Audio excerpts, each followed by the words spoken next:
Hi. Hello, my friends. I'm Sheila Pearl, the Love Doctor, and this is the new podcast. Let's talk about making love better. And today, my guest is Devin Weafer. He is I call him one of my love gurus. A few months ago, I took a very special course with him on divine love, and I got to know more about what he has to offer us all in terms of breaking us open, cracking us open, helping us open up to who we really are in our capacity to love ourselves and to love others. So in a moment, I'm going to just kind of give the floor to Devin. I want him to introduce himself, but I wanted to kind of set the stage today with our conversation. And I wanted to share two important quotes from two important people who are really thought leaders in the world in terms of love. The first is a brief quote from Eric Fromm's book, The Art of Loving. And he says, love is not primarily a relationship to a specific person. It is an attitude of orientation, of character, which determines the relatedness of a person to the world as a whole, not toward one aspect of love. And he goes on to say that love is not transactional. Love is not about you give me this, I'll give you that. That love is about a sharing and a reciprocity. So that's one thought that I'm just throwing out there for conversation to relate to in any way he wants. And the other quote is from Brene Brown, who in her book, The Gifts of Imperfection, writes about love. She says, we cultivate love when we allow our most vulnerable and powerful selves to be deeply seen and known, and when we honor the spiritual connection that grows from that offering with trust, respect, kindness, and affection. Love is not something we give or get, it is something that we nurture and grow, a connection that can only be cultivated between two people when it exists within each one of them. We can only love others as much as we love ourselves. So, Devin, would you Hmm, introduce yourselves to my beautiful. audience, to the world, and let them know what you're doing in the world about this whole topic? Yeah. Thank you for those readings. Those were exquisite. Um, Hi guys, my name is Devin Weafer. I am a holistic performance coach to executives and entrepreneurs. Um, in sort of parallel with what Sheila was talking about as far as cracking yourself open, life and like your highest expression of self is all about cracking yourself open to your potential, to a deeper sense of connection to source, to connection to love, and figuring out what that work is uh, as it relates to yourself with life, with business, with your relationships, with your communication is the access to everything that you're looking for. It all starts and ends with us. And the offerings that I provide my clients are in relation to self, in relation to self, in connection to life, relationships, and business. So, when you're working with either groups or individuals, and you and I know from our own life experience and the work that we do as well, that there's always this push pull between the impulse that we have to defend ourselves against real or perceived threats and the necessity to be willing to be vulnerable. In other words, to be willing to be cracked open, to be willing to, as Mm. Elizabeth Lesser says in her book, Broken Open, until and unless we are willing to be fully engaged in life and we suffer some of the pains that are inevitable in being full out in life, we often don't experience being broken open by life. So we have to be willing to jump in head first, wouldn't you say, Devin? Yeah, uh, And it starts with feeling, right? It starts with being in connection with feeling into the truth of whatever your experience is with within those things, life, business, relationship, and asking yourself, like, is this what I truly want? Is how things going for me how I had planned it to be? Um, and if not, it's being vulnerable and connecting with how you've been feeling about that thing, and opening up to working with a professional like yourself or myself that can help you get to the core of what's going on and help you choose with courage and intentionality to make a change and show up and take ownership and responsibility for um, what has happened, what hasn't been happening, what's working, what's not, and being willing to make a change. So let's let's be the storytellers. Let's tell the stories that either we could tell about our own lives or people that we know and we work with that will illustrate what you're talking about. For instance, I sat with a Mm, client last night. He's in his mid 40s. He's divorced. He's got 3 kids. He's suffered loss of all kinds of things in his life, and suffered a great deal from disappointment and having trusted his first wife and been betrayed, and now he's in a new relationship, and he loves his girlfriend, but they do fight, and when they fight he gets scared. When they fight, it's often about his feeling either that she's criticizing him or attacking him, or he's afraid that he's not enough. So he jumps to his own defense. And when he does that, he's in attack mode. When he's in attack mode, he can't really hear what she has to say that might be feedback rather than an attack. So my tip to him last night was choose to be curious, choose to hear what she has to say as a form of feedback that your relationship is giving you an opportunity to hear, which is what happens in all of our very close relationships. I do believe that we meet people for a reason, and we can learn from one another. And if she says something to you that feels like an attack, instead of saying, "Well, that's not true. I didn't do that." Take a pause, take a deep breath and ask, "I didn't see it that way. Tell me what you see." So that mm, he's being open, he's being vulnerable, and he's being curious, and he's not taking her personally.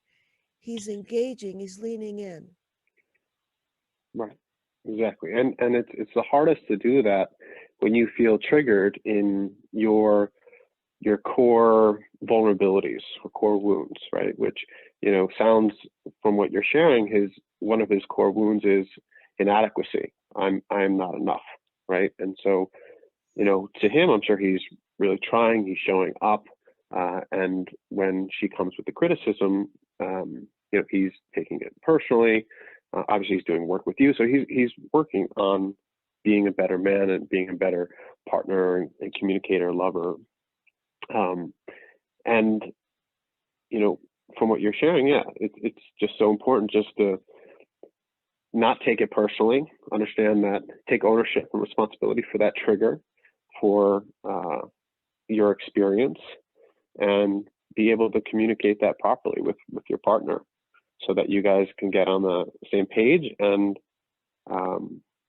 because usually when the other person trusts you and the other person is considerate of you, when you are vulnerable, when you are real, the other person holds space for that, can acknowledge that, and can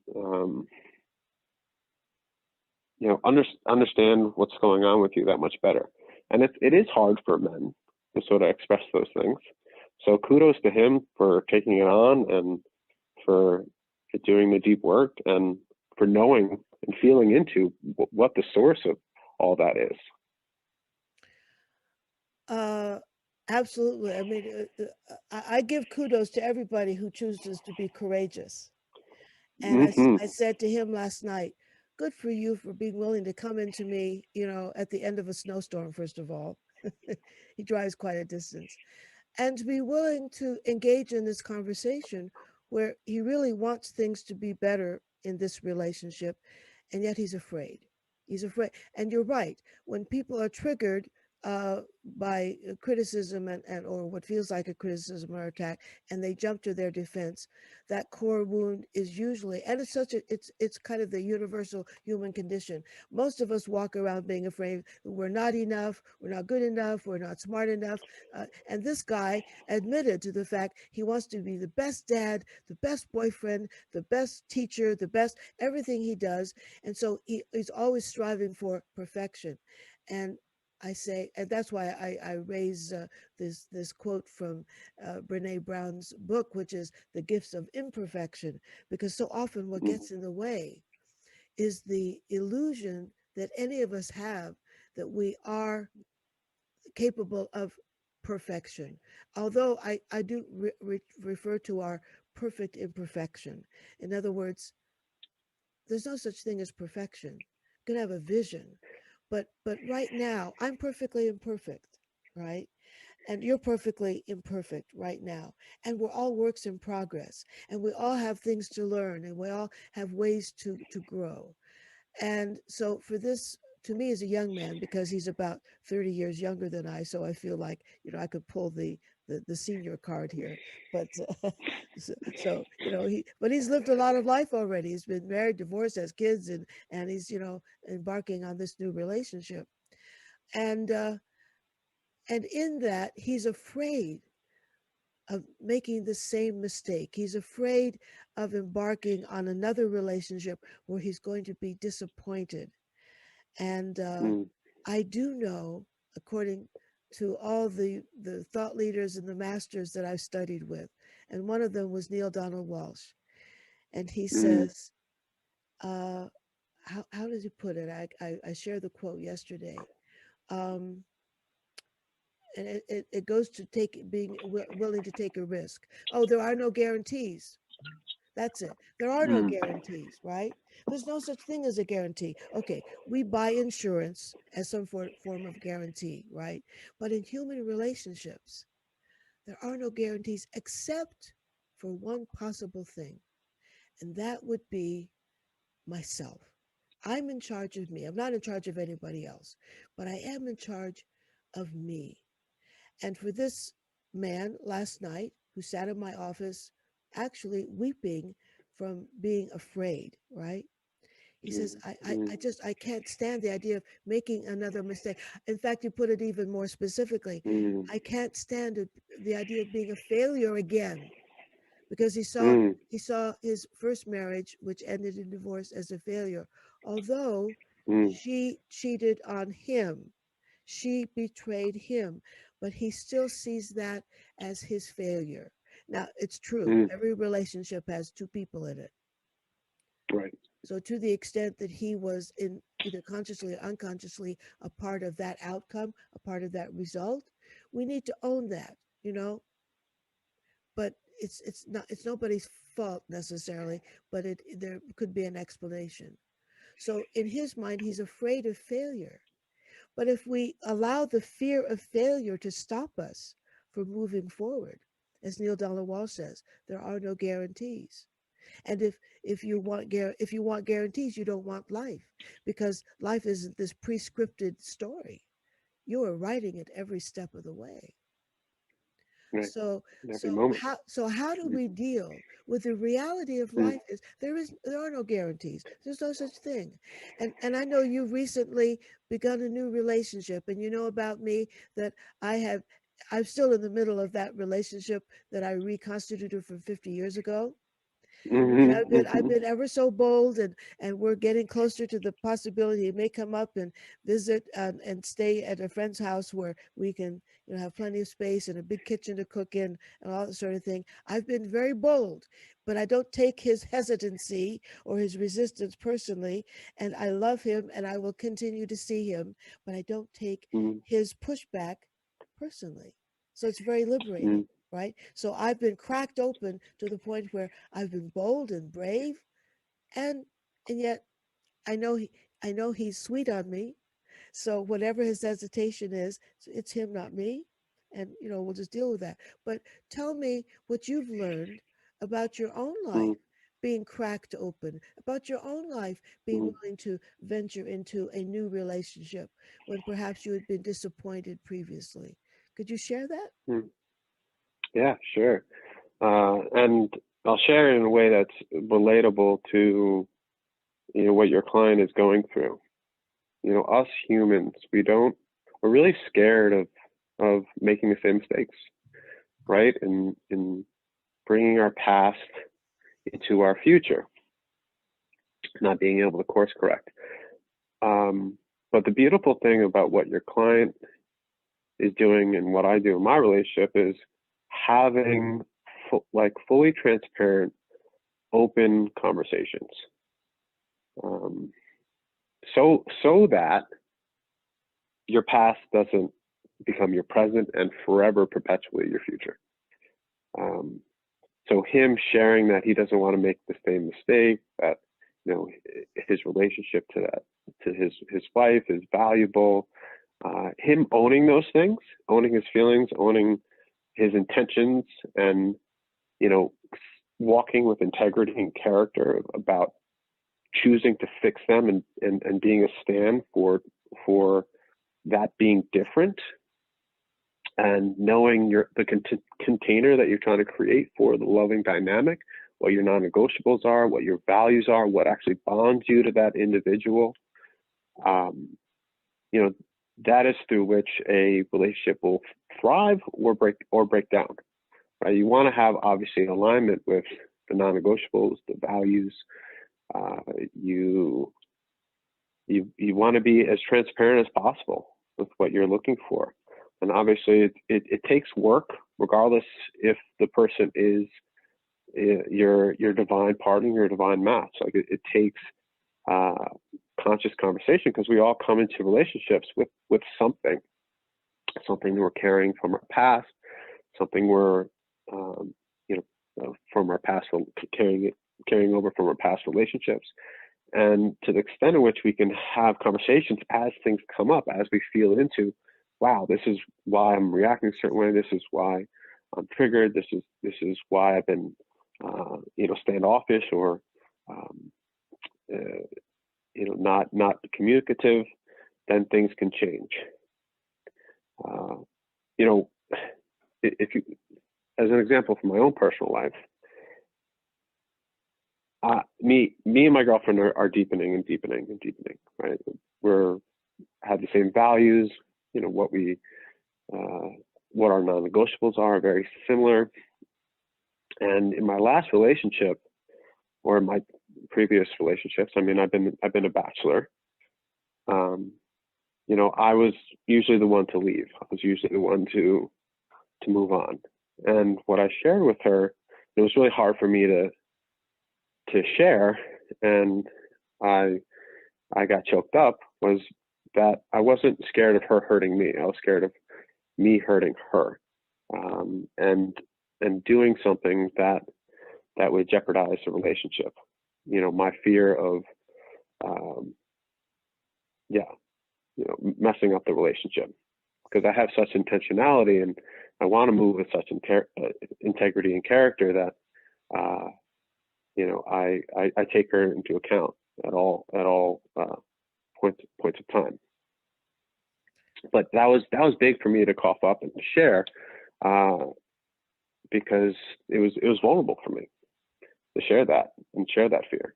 And so whatever that is that you're feeling into in your relationship, I would suggest open to that, share it with your partner, and it's going to trigger the other individual, right? And to the extent in which you guys can focus on a solution, come back to your commitment and being courageous around love. I have this saying that goes, when the commitment is to the connection, conflict is of no issue. And so, could you just go deeper to explain what you mean by that? That's a wonderful. Say that again, and then explain yeah, it, because we don't want to step over that. That's really important. So when right. commitment, When the commitment is to the connection, the conflict is of no issue. When the commitment is to the connection, the conflict is no issue. So, can you give an example of how you've been able to apply that? Mm. Well, situations like that, right, where it's vulnerable. There's, I was a little standoffish. I was working through, what I was feeling and why I was feeling that way. I took a little bit of space. We just had, a number of days together. We were deepening our dynamic, and you know, the masculine energy is all about freedom and all about, just being in pursuit in life and not having many ties. And so masculine energy men usually have an issue with commitment. And for me, I've had that as a pattern for myself, right? And, sort of like leaving the relationship too soon. And so I was taking some space just to figure out what was going on with me and why I was acting the way I was. And then we got to a point in our conversation where she said, "Hey, you've been showing up a little off. What's going on?" And I had, been processing it, doing the work, feeling into it, what it is. And then we fully transparently dove into the conversation, had a dialogue about it. And it triggered her. She felt a certain way about it, but she was willing to hold the space for me because I was being vulnerable and real, and I was committed to the dynamic and the relationship, but expressing my fears at the same time. And it obviously, communication comes down to trust and your ability to hold the proper respectful container with another as they're sharing something that is vulnerable. And she was able to hold that space, and I was able to share that, and she shared some of her fears. And then our relationship deepened because our commitment was to the connection, and we are bonded based off of our values, based off of our non-negotiables, and we both really respect one another and provide each other space and unconditional love and respect and non-judgment, like total acceptance. And those relationships really only begin to flourish like that when you can bring yourself non-judgment and total acceptance while being fully transparent and communicating what's going on for you.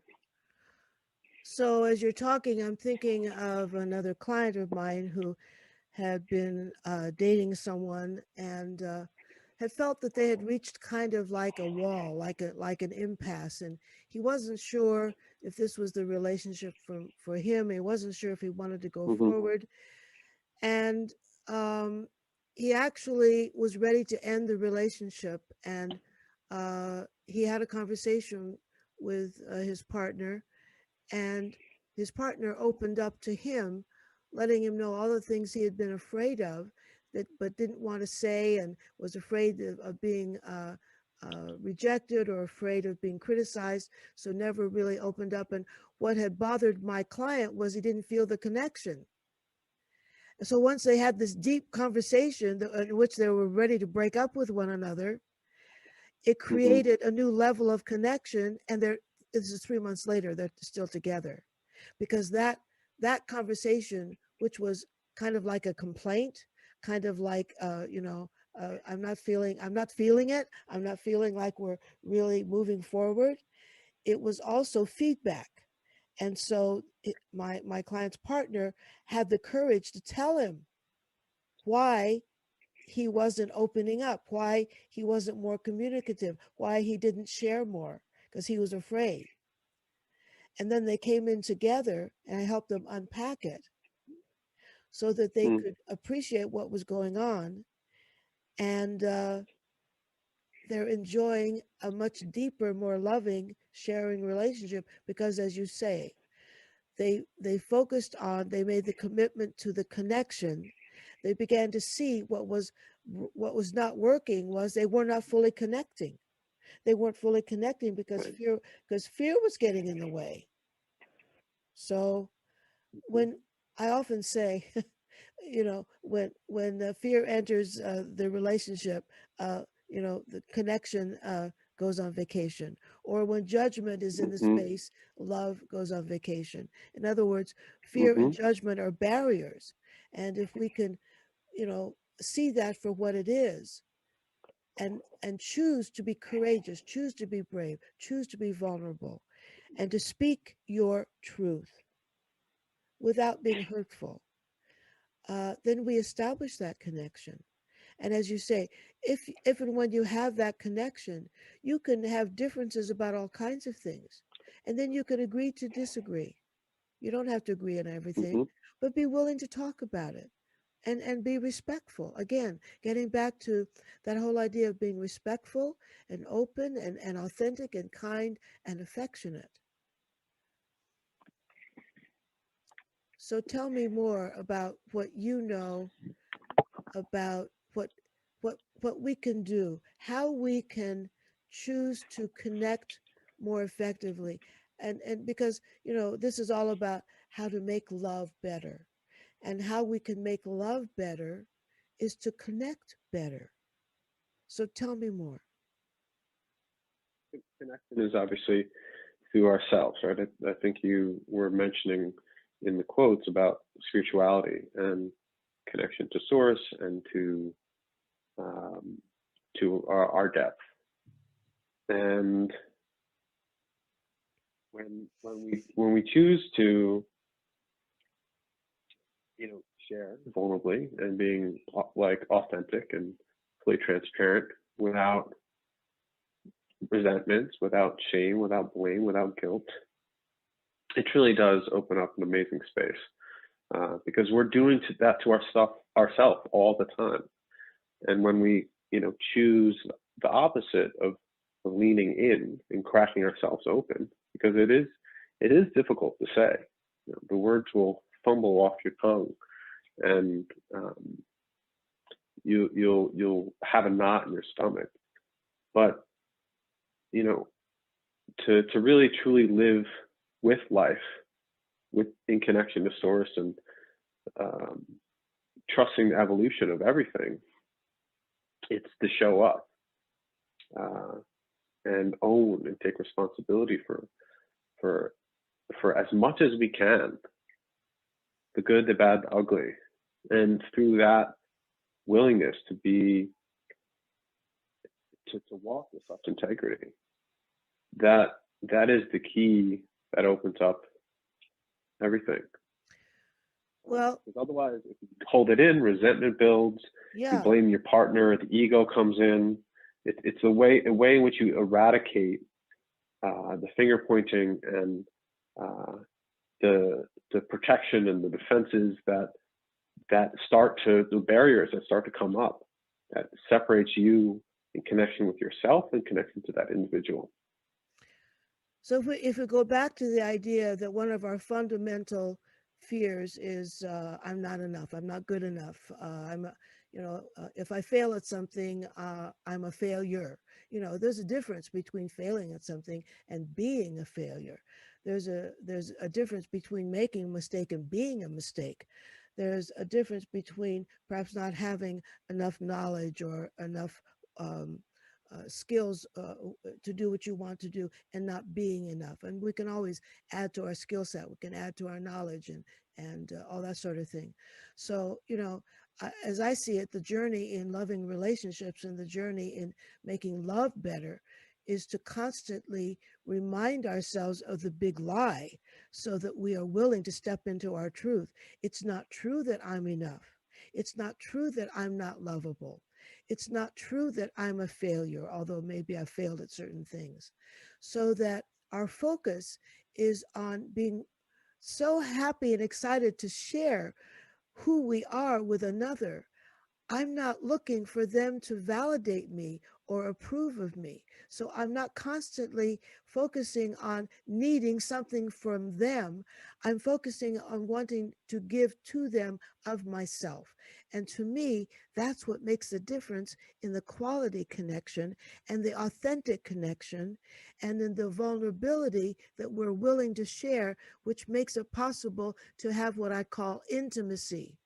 If I'm not willing to have you see into me, if I'm not willing to see into myself, if I'm not willing to accept all my nooks and crannies and my perfect imperfections, I'm constantly focusing on covering it up, pretending it's not there, being afraid that you're going to see it. But if I'm willing to share it and I say, mea culpa, here I am, right? I'm 79, not 39, right? So I'm not trying to look like I'm younger than I am. I am what I am. And with my old boyfriend, who's 4 years older than I'm not expecting him to be the young buck he was at the age of 30. So when he holds me at arm's length and he doesn't let me come to his house and we don't, have the kind of sharing that I'd like to have, I'd like to hang out with him. I'd like to cook together and listen to music together and sip scotch together. That's what I want to share, that kind of connection. When he holds me at arm's length and doesn't allow me that, I have to remind myself not to take that personally, that there may be something going on in him in which he's afraid that he's not enough, that he's not what he was 50 years ago, and he wants me to remember that. I don't know, right? But I remain bold. I remain courageous. And we do have this sweet connection. And as long as I get myself out of the way in terms of my fear that I'm not enough, my fear that he doesn't really like me, my fear that he doesn't want to really spend time with me, I have to remind myself every time we see each other, it's a festival. We enjoy the time together. So I focus on what I do have. And so when we're looking to have more love in our relationships, we need to remind ourselves of the big lie. I am enough. I am lovable. And if I can remind myself of that, I can give you everything I've got and not worry about getting something back because I can trust that I'll get it back. Your work. Have you ever met a perfect human? I don't know. I even the Dalai Lama will not admit to being perfect. Right. So even those that are the highest and best self and connected to their depth and to everything, walk with a grace of forgiveness for themselves and for others, and you know look at the world that's going around, that's swirling around them and all the facets within it, and don't sentence everyone and everything uh, to expectations and punish them if they don't meet up.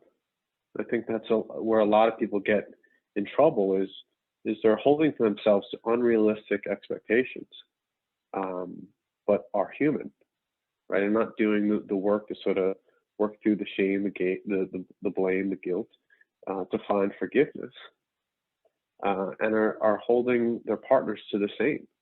And there's this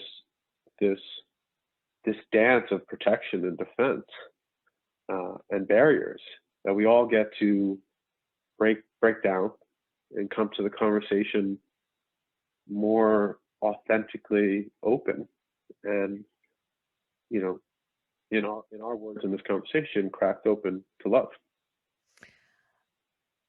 So what would happen in any given relationship if we expect zero?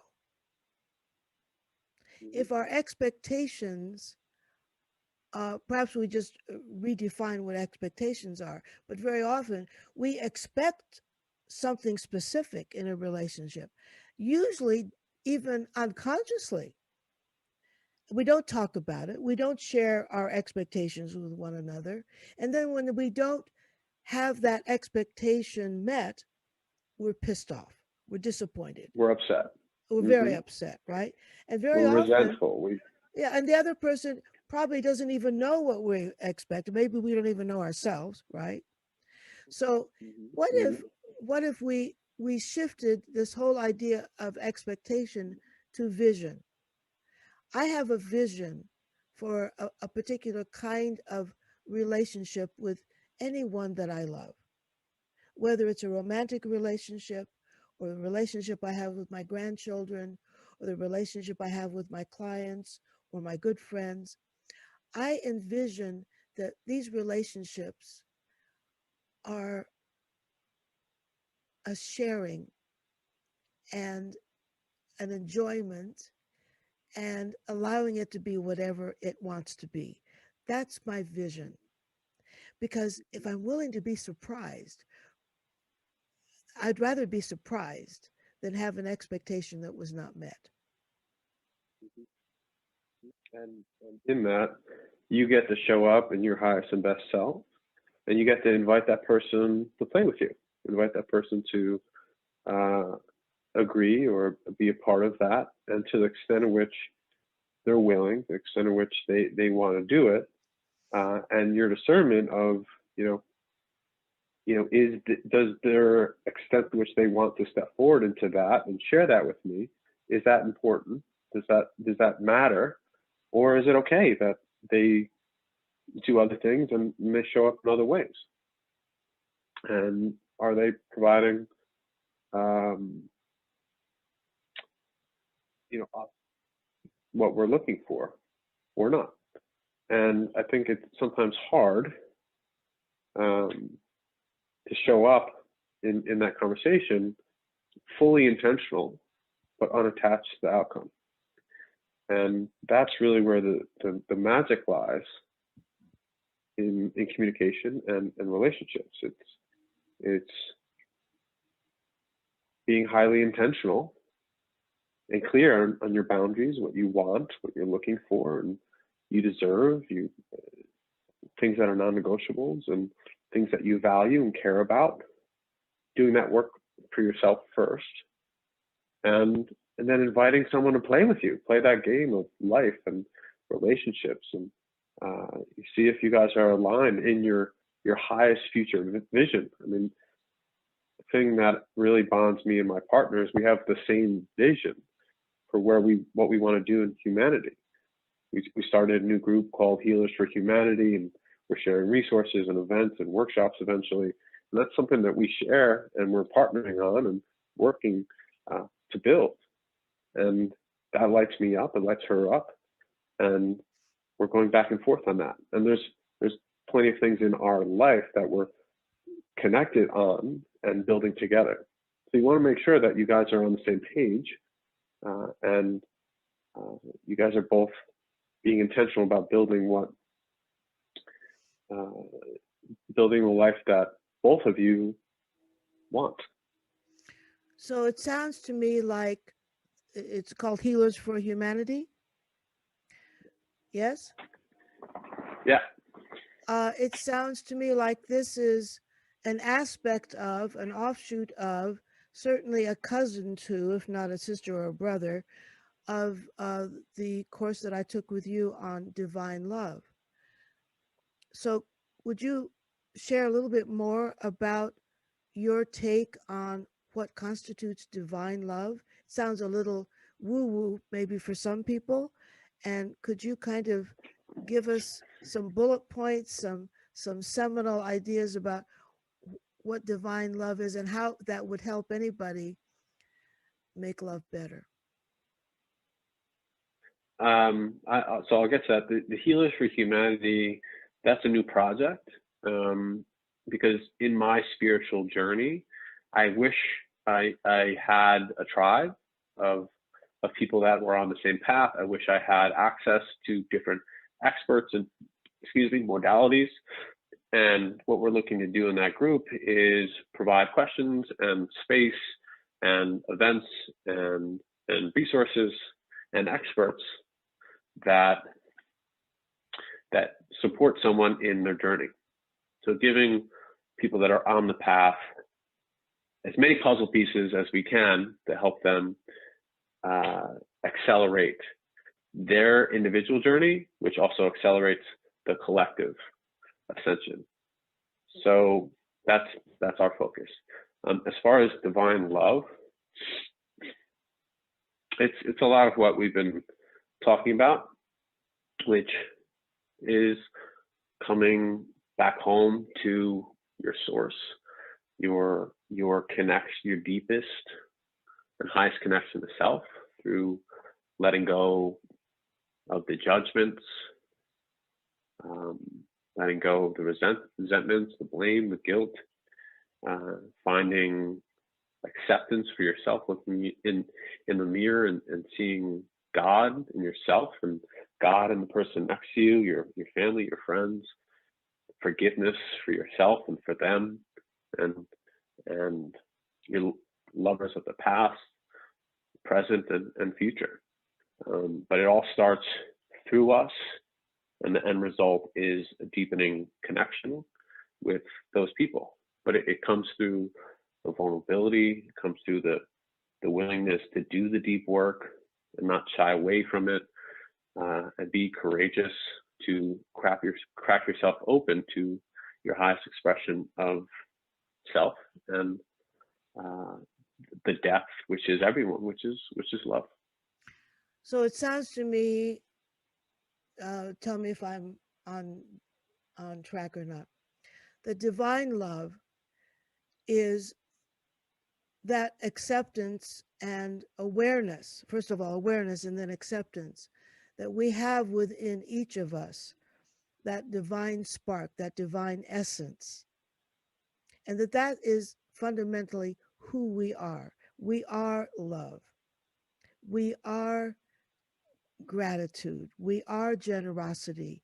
We are kindness. We are all of those attributes that we associate with beautiful divine love in literature, in our religious communities, all of that. We are forgiveness, all of those things that we talked about today.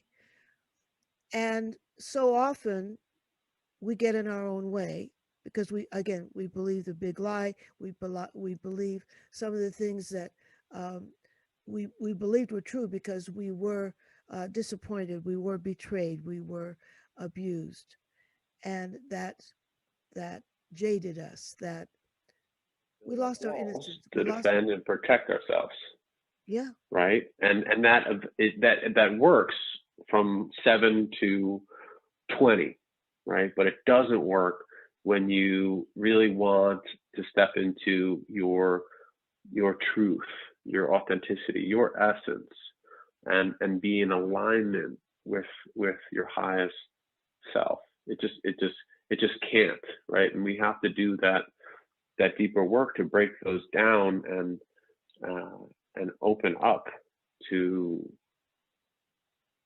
seeing those truths and acknowledging them and shifting them so that we can come back to source. We can come back to our essence, which is love. And everyone is shaped and cultivated different. Everyone has a different cosmic breakdown, or universal breakdown, however which way you want to share it. And we're all so unique and different, and it's finding that for ourselves, and also finding someone who complements that in a way that really works for you. So if we see every relationship as a form of mirror, mm-hmm. and we see every relationship as a form of feedback, and we understand that all of life is perspective, and your perspective is unique to you, mine is unique to me, and that's your reality, but it's not the only reality. It's only what you're able to see. And that every relationship can serve as a catalyst to cracking us open to seeing something else. So, for instance, my relationship with my father was part of what taught me to wonder about whether or not I was enough, because my father was able to close the door on my brother and me and treat us like we didn't exist. So that was a form of mirror. That was a form of feedback. And if I had believed that feedback or believed what I saw in the mirror, I would forever think that I wasn't worth anything. I wasn't lovable. I wasn't enough of anything. Because if I was, my father would have paid attention to me, right? But I also had another mirror, among others, my mother, my grandmother. Because when I saw myself in their eyes, I saw someone who couldn't do anything wrong. I was lovable. I was beautiful. I was talented. Sheila, the world is your oyster, right? Go for it. So my mother's message to me was, you are enough. You are lovable. And the question is, in our lives, which mirrors do we listen to? Which mirrors do we recognize are distorted mirrors? Which messages are the big lie and which messages are true? And so we spend the better part of our adult life learning what's true and what's not by virtue of the people we choose to have relationships with. And it's often said that we choose relationships with people that are familiar, not necessarily healthy. So for a long time, I chose relationships with men that were more like my father. That was familiar, but it wasn't healthy. Then I began to choose relationships that were more like my mother. And that had a whole different effect on my life, right? So in all of our relationships, the question is, who are we choosing as our mirror? And what kind of feedback are we willing to listen to so that we can grow? Because we're all here to learn and grow. And as you said, Devin, we may spend the first two or three decades of our lives experiencing the opposite of who we are, going through, the slings and arrows and believing that we aren't enough and whatever. And then we spend hopefully the rest of our lives learning and growing and working it out and healing those core wounds and then teaching others. I forget who said it, but there's a saying that goes, you spend the first half of your life building your ego. You build the you spend the second half breaking it down. And maybe that's part of what breaking it open's about. Breaking it open is about being willing to say, I recognize I need an ego, but I'm not going to let the ego run the show. Ego's great. I mean, ego gets a bad rap. I mean, it protects you. It's a survivalistic thing, but it doesn't really serve that great of a purpose when it comes to connection and allowing you to stay connected to your source and be in great communion with someone else's. So you're saying, like, go ahead. Sorry. One of my friends said, love is a thriving deal, whereas fear is a surviving deal. So maybe fear helps us to survive, but it doesn't help us thrive. So we need to remind ourselves what our choices always are. Our choices are to stay in fear or to go towards love. And in order to do that, we have to crack open. What does going towards love look like? How do we choose that? And like you were saying earlier, and I really want to highlight this, every single relationship is a learning and provides amazing lessons, right? And is a catalyst to always to your evolution always. And it's the extent to which we pay attention to that and we look at it, right, is to stay in alignment. We have to be aware of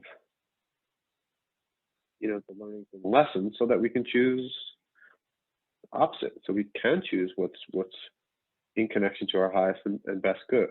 But we also first have to look at ourselves and take ownership and humble our ego and show up and be willing to take ownership and responsibility for our side of the street. And at the same time, choose what we want. Choose what we want to create. choose the game that we're playing, in life and business and in relationships.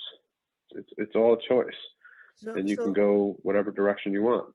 so part of what you're pointing to is the power of the choice, but the choice comes from our consciousness. The choice comes from the level to which we have allowed ourselves to grow and to learn about ourselves and ever increasing awareness, ever increasing consciousness, so that we dare not, as Rumi says, we dare not fall asleep. He says, stay awake. Don't fall asleep, Yeah, right? sleep. Yeah, because if we and this is what happens to protect ourselves. There's certain feelings and pains that we went through, and we just shove it in a door, and we just move on with our life. We carry on.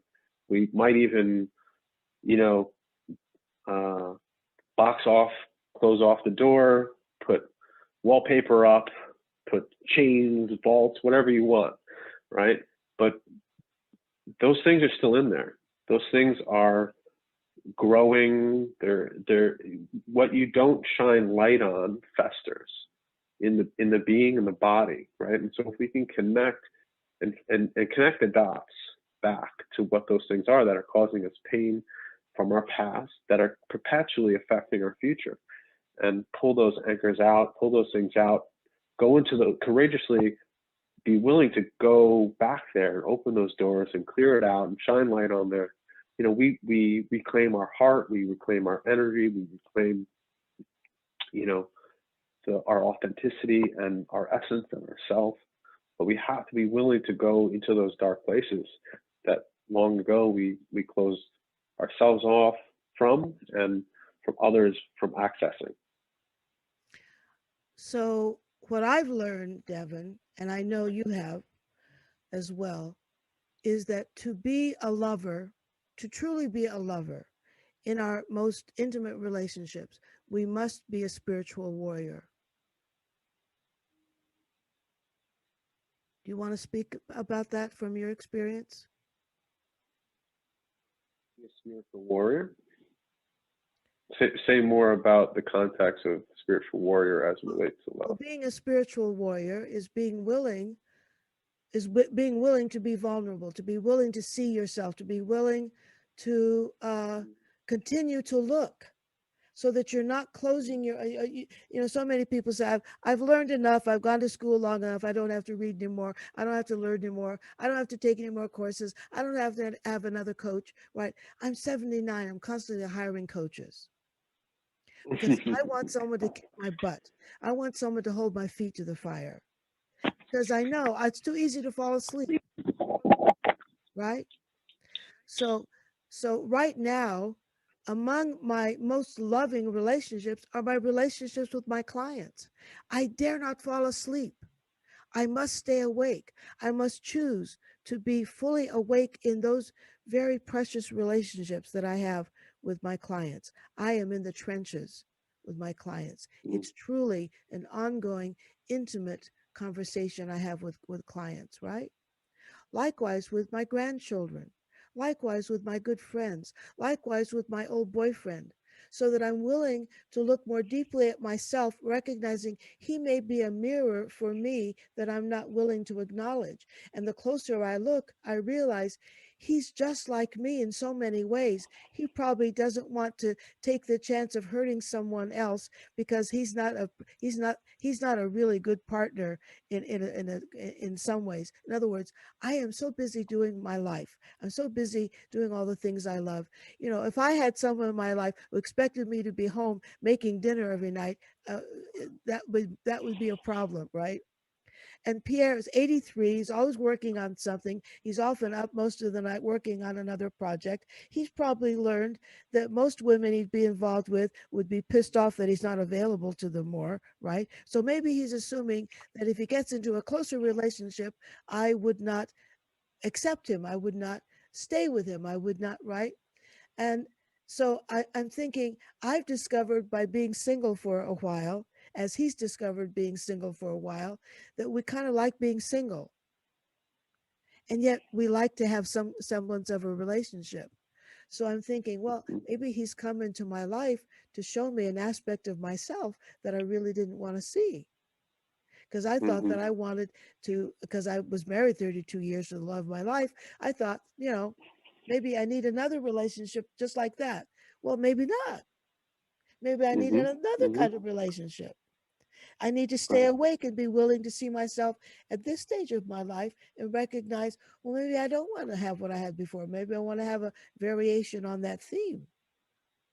Right. What's important, what matters, and I remember you expressing me because I view you as a Renaissance type of woman, and you love ideas and you love learning, and what this beautiful human provides for you, and what really bonds you to is around the beauty of ideas and the curiosity both of you have about learning and sharing, and And our you love guys and our both very much past value that. exact our the last conversation we had, we're like two little kids talking about music, talking about recipes, sharing food, talking about a book that he had recommended that I read, and I was in the middle of reading it, and my being so excited about it. We were like two little kids in a sandbox.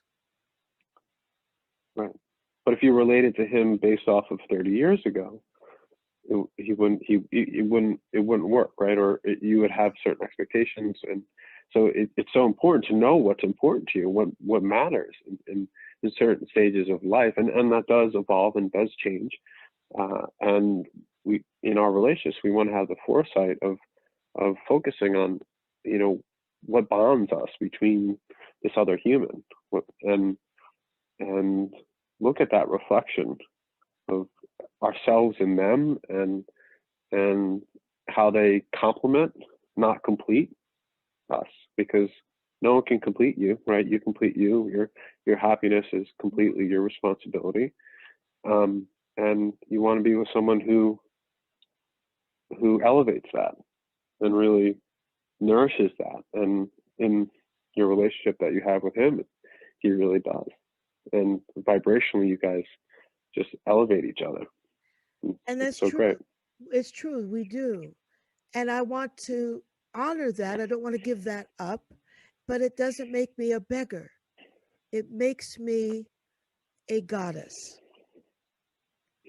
because I so appreciate me.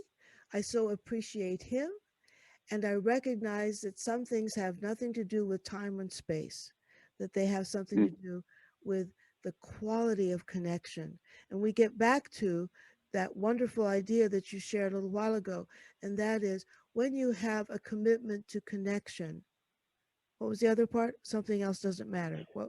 The conflict, Oh, the the conflict. conflict. Like when you're like having issues with someone, right? Or the ego gets triggered, or you get triggered. Uh, that becomes a non-issue if you're willing to be authentic, fully disclosed, vulnerable, and stay intentional about your connection and Mm. love and value of this individual, while also maintaining your own and what you deserve. Um, that that's where things deepen, and where relationships thrive. Well, I'm excited about what you have brought to our conversation today, Devin. Mm. So much depth, so much beauty, so much insight.